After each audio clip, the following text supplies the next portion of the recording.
The chosen of Andraste. A blessed hero sent to save us all. I've no interest in being a hero. All I want is to find a way to seal this breach. Pragmatic, but ultimately irrelevant.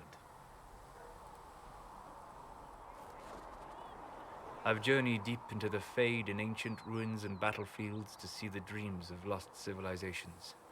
I've watched as hosts of spirits clash to reenact the bloody past in ancient wars both famous and forgotten. Every great war has its heroes. I'm just curious what kind you'll be. What do you mean ruins and battlefields? Any building strong enough to withstand the rigors of time has a history. Every battlefield is steeped in death. Both attract spirits. They press against the veil, weakening the barrier between our worlds. When I dream in such places, I go deep into the Fade. I can find memories no other living being has ever seen. You fall asleep in the middle of ancient ruins. Isn't that dangerous? I do set wards. And if you leave food out for the giant spiders, they are usually content to live and let live. I've never heard of anyone going so far into the Fade. That's extraordinary. Thank you. It's not a common field of study for obvious reasons. Not so flashy as throwing fire or lightning. The thrill of finding remnants of a 1,000-year-old dream? I would not trade it for anything. I will stay there. At least until the breach has been closed. Was that in doubt? I am an apostate surrounded by Chantry forces in the middle of a mage rebellion. Cassandra has been accommodating, but you understand my caution.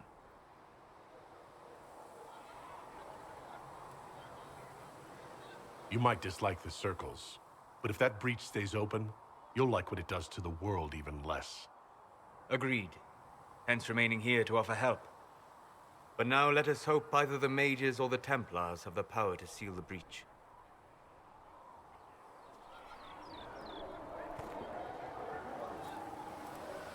Closing the breach is our primary goal. But I hope we might also discover what was used to create it. Any artifact of such power is dangerous. The destruction of the Conclave proves that much. You don't think whatever created the explosion was destroyed in the blast? You survived, did you not? The artifact that created the breach is unlike anything seen in this age. I will not believe it destroyed until I see the shattered fragments with my own eyes.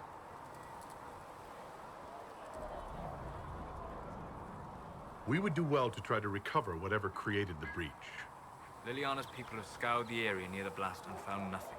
Whatever the artifact was, it is no longer there. In any case, did you need me for anything? What do you know about the Fade? A great deal, from my wanderings. There are few hard facts, but I can share what I have learned. I'd like to know more about the breach.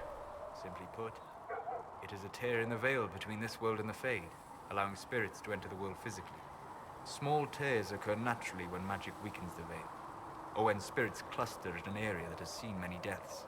But your mark allows you to exert some control over the breach. That means it was created deliberately. I'd like to know more about the Veil. Circle mages call it a barrier between this world and the Fade. But according to my studies in ancient elven lore, that is a vast oversimplification. Without it, imagine if spirits entered freely. The Fade was not a place one went, but a state of nature like the wind. We've got enough trouble with demons already. But would they still be demons? Or would they be part of a natural environment, like a fast-flowing river? Yes, it can drown careless children, but it can also carry a merchant's goods or grind a miller's flour. That is what the world could be if the Veil were not present. For better or worse. I'd like to know more about demons. The Chantry says that demons hate the natural world and seek to bring their chaos and destruction to the living. But such simplistic labels misconstrue their motivations, and in so doing, do all a great disservice. Spirits wish to join the living, and a demon is that wish gone wrong.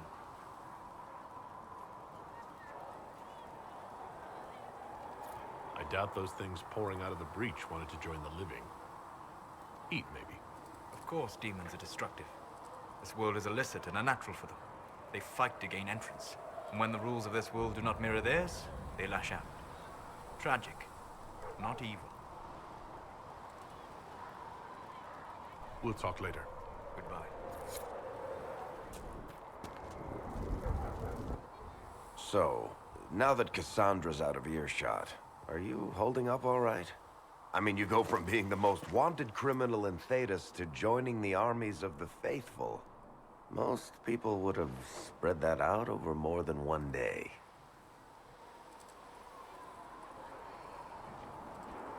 None of this shit should have happened. You don't know the half of it.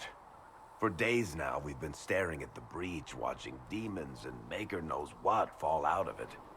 Bad for morale would be an understatement. I still can't believe anyone was in there and lived. If it was that bad, why did you stay? Cassandra said you were free to go. I like to think I'm as selfish and irresponsible as the next guy, but this... Thousands of people died on that mountain. I was almost one of them. And now there's a hole in the sky. Even I can't walk away and just leave that to sort itself out. It's pure luck that I escaped.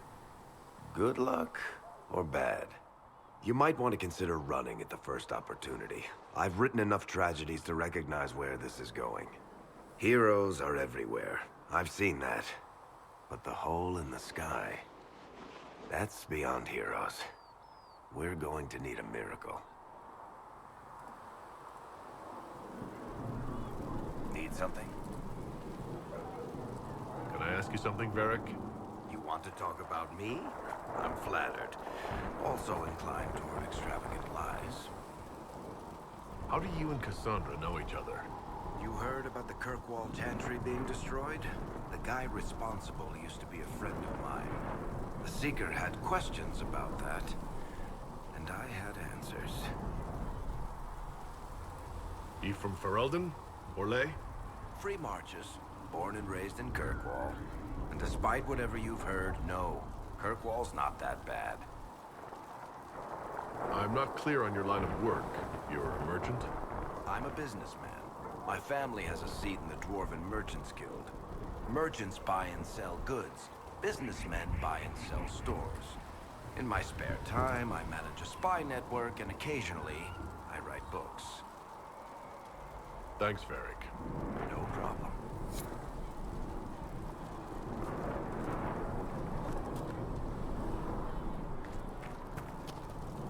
Need something?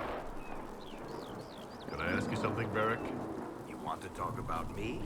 I'm flattered. Also inclined toward extravagant lies. Where did you get that crossbow? Never seen one like it. Bianca, she's one of a kind.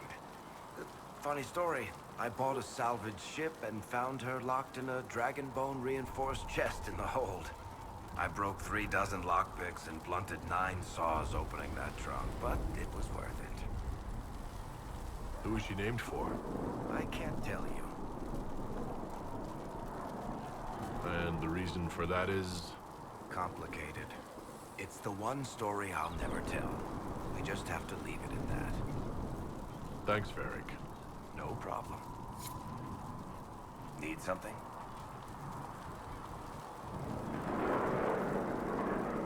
The red lyrium we found at the temple seemed to upset you. My brother Bartrand and I sort of discovered red lyrium during an expedition in the Deep Roads. We located an ancient thaig, so old it barely looked dwarven. There was this idol there made of it. Bartrand brought it back to the surface, and, well, everything's gone downhill from there.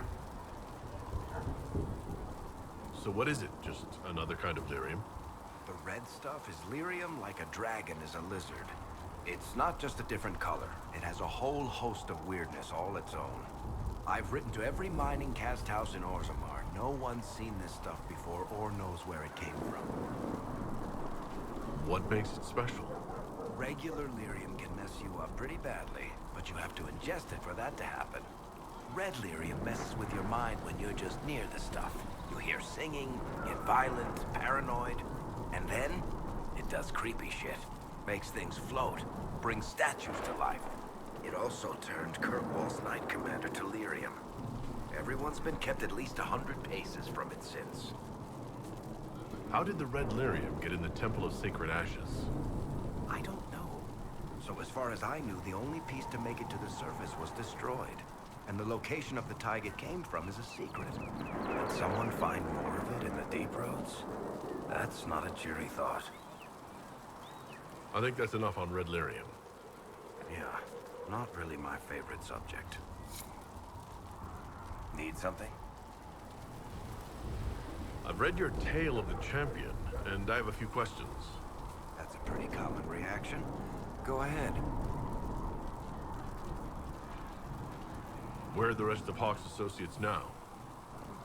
Meryl decided to look after the elves left homeless by the fighting. She's done a pretty good job of keeping them away from the mages and Templars, so far. I guess she has plenty of practice avoiding stupid human battles with her old Dalish clan. Isabella went back to the Raiders. She's calling herself an admiral now.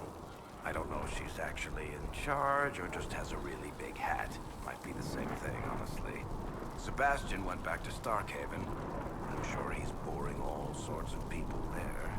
Hawk's little sister is in the Free Marches, helping some of the other survivors from the Kirkwall Circle. Aveline is still guard captain.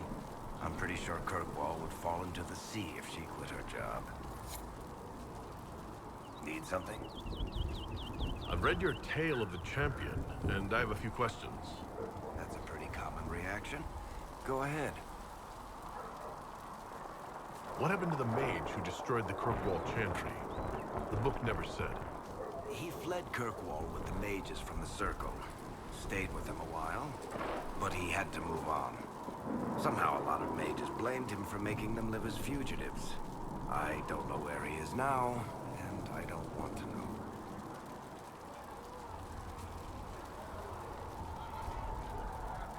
There is no way Hawk really could have killed the Arishok. It would have started a war with the Qunari. I was told later that the Qunari disavowed his actions. Apparently the Arishok didn't get permission before he attacked Kirkwall, and the Qun didn't want another exalted march. When they finally sent a ship to haul the wrecked dreadnought away, they just said, "We will never speak of this again." As far as I can tell, that's the Qun's version of an apology. In the book you say that first enchanter Orsino turned himself into a giant monster made of corpses. How? Why? Do I look like an expert on magical weirdness to you? Well, I can't tell you how.